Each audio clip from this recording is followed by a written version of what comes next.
the train that never came, and the letter she never sent. Sometimes the goodbye we never got is the one we carry forever. Clara Owens was 81 when she moved back to the little town of Maple Ridge. After her husband passed and her daughter moved across the country, Clara sold the house they'd lived in for 40 years and chose quiet over company. She wanted to be near trees, near memories, and maybe, though she'd never say it aloud, near the old train station. The station hadn't run for decades. Weeds grew between the tracks. The old bench where passengers used to wait was splintered and gray, but Clara still walked there every Sunday afternoon. Same coat, same rhythm in her steps, something she had never fully explained even to herself. It had been 63 years since that day, the day he never came back.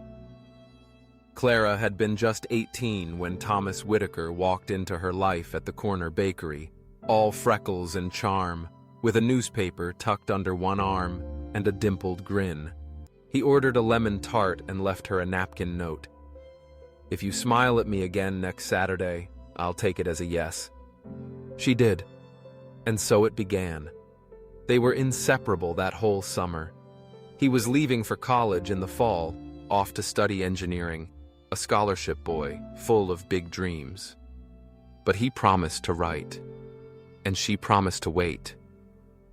That final week, they sat on the platform of the Maple Ridge train station every night, talked about books, cities, names for future kids, and on the morning of his departure, he gave her a small envelope. "Don't open it yet," he said, brushing hair from her cheek. "Open it when you miss me too much." She never opened it. Not at first, because the letters kept coming, then stopped after 4 months. She sent 2, then 5, then silence.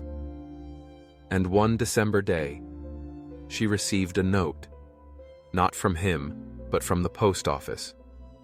Recipient unknown, mail returned. His address didn't exist, or no longer did. She never heard from Thomas Whitaker again. Years passed. She went on with her life, married someone kind, built a home, had a daughter who grew into a woman Clara adored. But she never threw away that envelope, never opened it either. She kept it tucked inside an old cookbook between lemon tart and honey oat bread. And every year, on the same Sunday in late October, she walked to the old train station, sat on the bench, and waited. Not expecting, just remembering. It was on one of those October Sundays, many years later, that something changed.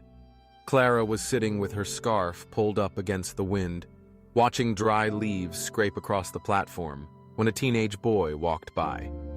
He paused, hesitated, and then said, "Ma'am, do you know what this place is? My grandma says there used to be trains here." Clara smiled softly. "There were, once, a long time ago." He nodded politely, about to leave, when she added, "I used to wait here for someone who never came." The boy tilted his head. "Did they miss the train?" Clara chuckled, a quiet, warm sound. "Maybe they got on a different one."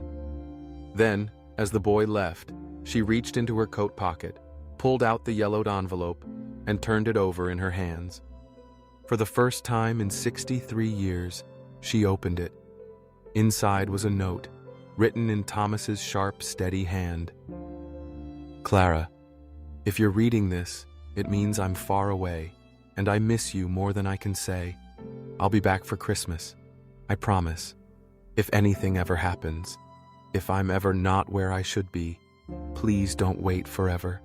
Live, laugh, love someone, but always, always know, you were my first home. T." Her eyes welled up, not in sorrow, but in something else. Closure, perhaps, or gratitude, the kind that rises slowly after a long silence. That evening, Clara sat by her fireplace, envelope in hand, when she noticed something strange. The postmark on the back. It wasn't dated 1958.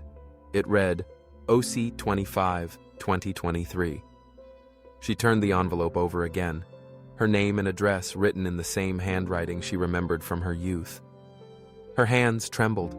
She called her daughter, asked if any letters had arrived recently. None had. She checked the mailbox. Empty.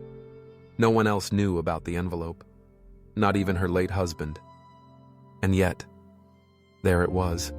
As if time had shifted for just a moment. As if someone, somewhere, had made sure it finally reached her when she was ready. If this story found a quiet corner in your heart, leave A in the comments. And don't forget to subscribe for more stories that gently remind us some letters take a lifetime to arrive, but they always come when we're ready to open them.